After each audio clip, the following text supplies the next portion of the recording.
आर्य समाज पर यह आरोप लगाते हैं कि आर्य समाज तो भगवान श्री कृष्ण को मानता ही नहीं, ये तो पुराणों को मानता ही नहीं, ये तो मर्यादा पुरुषोत्तम श्री राम को मानता ही नहीं, तो उन लोगों को जाकर के बताना कि जब आक्रांताओं ने, जब विधर्मियों ने, जब आताताइयों ने, जब आतंकवादियों ने, जब जिहादियों ने, जब उग्रवादियों ने योगेश्वर भगवान श्री कृष्ण को बदनाम करने के लिए एक पुस्तक प्रकाशित करी, कृष्ण तेरी गीता जलानी पड़ेगी, और 21वीं सदी का लंपट महर्षि और सीता का छिनाला, इस तरीके की भद्दी और गंदी पुस्तकें जब उन्होंने प्रकाशित करी, तो एक भी व्यक्ति जो आर्य समाज पर लांछन लगाता है, जो आर्य समाज को गाली देता है, जिसने महर्षि दयानंद की पुस्तकों को उठा करके कभी नहीं पढ़ा, जिसने महर्षि दयानंद के चरित्र को कभी नहीं जाना, जिसने वैदिक संस्कृति के, वैदिक धर्म के सिद्धांत को कभी जानने का प्रयास नहीं किया, वो व्यक्ति जब गाली देता है तो वो ये नहीं देखता, और ना ही उसने इस प्रकार के अधर्मियों का, विधर्मियों का विरोध किया कि तुम्हारी हिम्मत कैसे हुई भगवान श्री कृष्ण की गीता जलानी पड़ेगी ऐसी पुस्तक छापने की। और इन विधर्मियों ने वो पुस्तक न सिर्फ छापी, बल्कि इस देश के घर घर में बंटवा दी गई, वो हर मदरसे में पहुंचाई गई, हर मस्जिद में पहुंचाई गई, हर नौजवान के हाथ में दी गई कि भगवान श्री कृष्ण ऐसा है। भगवान श्री कृष्ण का गलत चरित्र प्रस्तुत करके पुस्तक के रूप में घर घर तक बंटवा दिया। लेकिन कोई भी व्यक्ति जो आर्य समाज को गाली देता है और भगवान श्री कृष्ण को अपना आराध्य मान करके ये सिद्ध करता है कि हम कृष्ण के सबसे बड़े उपासक हैं, उनमें से कोई भी व्यक्ति आकर के खड़ा नहीं हुआ कि इन आक्रांताओं का, इन विधर्मियों का जवाब और प्रत्युत्तर दे सके। उस समय आर्य समाज के एक व्यक्ति आगे आए जिनका नाम था पंडित चमुपति है में।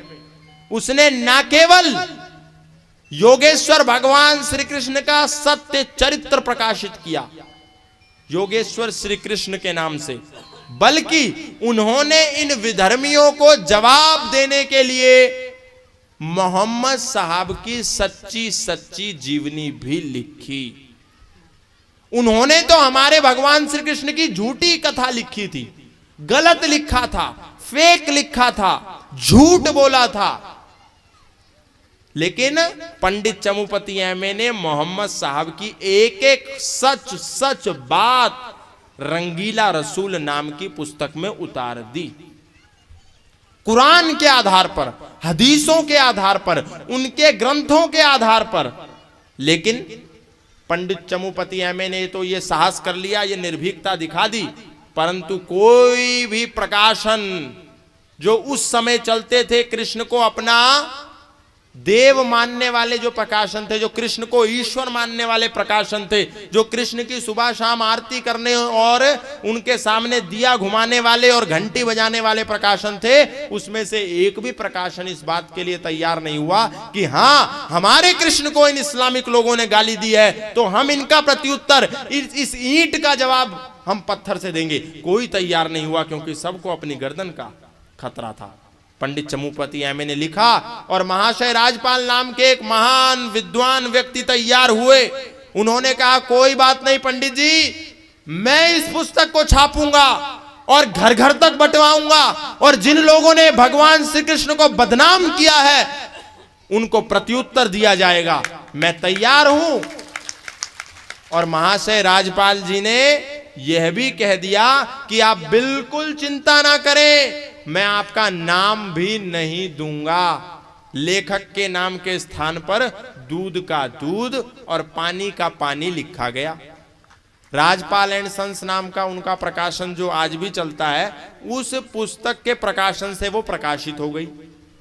अब जब प्रकाशित हो गई तो सब जगह सनसनी फैली। अच्छा, उससे पहले एक और घटना हुई। जब प्रकाशित हो गई कृष्ण तेरी गीता जलानी पड़ेगी, तो बहुत सारे सनातन धर्मियों का समूह उस समय के तथाकथित बापू और आज के तथाकथित राष्ट्रपिता के पास पहुंचा। बोला कि गांधी जी, आप इस देश के नेता हैं, ये मुसलमान हमारे भगवान श्री कृष्ण को गालियां दे रहे हैं, आप कृपया करके इनको रोकें। तो गांधी ने एक बात बोली कि इस देश में सबको स्वतंत्रता का अधिकार है। अगर उन्होंने भगवान श्री कृष्ण के बारे में कोई अमर्यादित, कोई अशोभनीय, कोई अभद्र टिप्पणी कर भी दी है तो तुमको क्या जरूरत है उनसे पंगा लेने की, करने दो, ठीक है, कोई बात नहीं। अब आर्य समाज वर्ग ने खड़े होकर के उस उत्तर का प्रत्युत्तर दिया रंगीला रसूल के माध्यम से, तो सारे इस्लामिक जगत में खलबली मच गई, क्योंकि एक एक बात फैक्ट के आधार पर लिखी थी, एक एक बात सत्य के आधार पर लिखी थी, एक एक बात तर्क के आधार पर लिखी थी, एक एक बात युक्ति और प्रमाणों के आधार पर लिखी थी। कोई भी झूठ नहीं था, कोई भी फरेब नहीं था, कोई भी असत्य नहीं था। तो सारे इस्लामिक जगत में हाहाकार मच गया, खलबली मच गई कि ये क्या हो गया, हमारे मोहम्मद साहब के बारे में ये बातें लिख दी, मोहम्मद साहब को बदनाम कर दिया। तो ये सारे इस्लामिक लोग कोर्ट में पहुंचने से पहले तो इन्होंने कई बार प्रयास किया महाशय राज्यपाल को तलवार के जोर पर उगलवाने के लिए कि बता दो ये लेखक कौन है, किसने लिखा है ये ग्रंथ, मुझे बता दो। और अगर महाशय राज्यपाल बता देते तो पंडित चमुपति एमए की गर्दन उतार दी जाती। लेकिन महाशय राज्यपाल भी आर्य समाज के पथ प्रदर्शक थे, ऋषि दयानंद के अनुयायी थे, सत्य के गामी थे। उन्होंने जब एक बार सोच लिया, एक बार वचन दे दिया तो वो भी प्राण त्याग देते, परंतु बोलते नहीं। उन्होंने बोला मैं नहीं बताऊंगा, तो कई बार उन पर हमला किया गया। जब हमले से भी बात नहीं बनी तो कोर्ट का रास्ता अपनाया गया। जब कोर्ट का रास्ता अपनाया गया तो जज साहब ने 5 मौलवियों की, 5 मुल्लाओं की, मुकर्रमों की, बारियों की, मुफ्तियों की एक समिति बना दी, एक कमेटी बना दी और बोला कि तुम